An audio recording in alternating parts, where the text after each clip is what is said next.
El secretari d'Estat de Cooperació Territorial, Gaspar Zarrías, ha estat a Viladecans per conèixer l'evolució de les obres del Fons Estatal d'Inversió Local de 2009. Zarrías, que és la primera vegada que visita els projectes del FEIL a Catalunya, ha estat a les obres del Parc Urbà de Can Ginestar acompanyat per l'alcalde Carles Ruiz. Viladecans puede perfectamente erigirse en un ejemplo de cómo se utiliza el dinero de forma rentable desde el punto de vista social y también desde el punto de vista del empleo.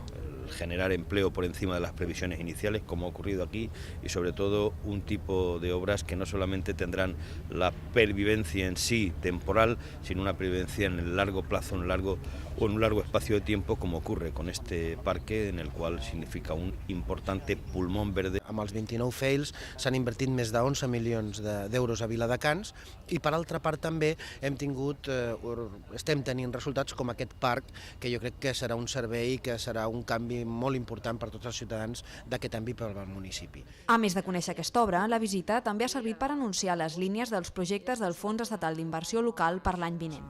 También he tenido oportunidad de conversar con el alcalde para analizar lo que será la segunda edición del Fondo de Inversión Local, en este caso más dirigido no solamente al empleo, sino también a la sostenibilidad. Y en ese sentido priorizaremos una serie de proyectos ligados a las nuevas tecnologías, a la eficiencia energética, a la sostenibilidad social en cuanto al desarrollo de la ley de dependencia o a la sostenibilidad ambiental. En el cas de Viladecans, els projectes tecnològics facilitaran l'accés a internet de la ciutadania i la mobilitat.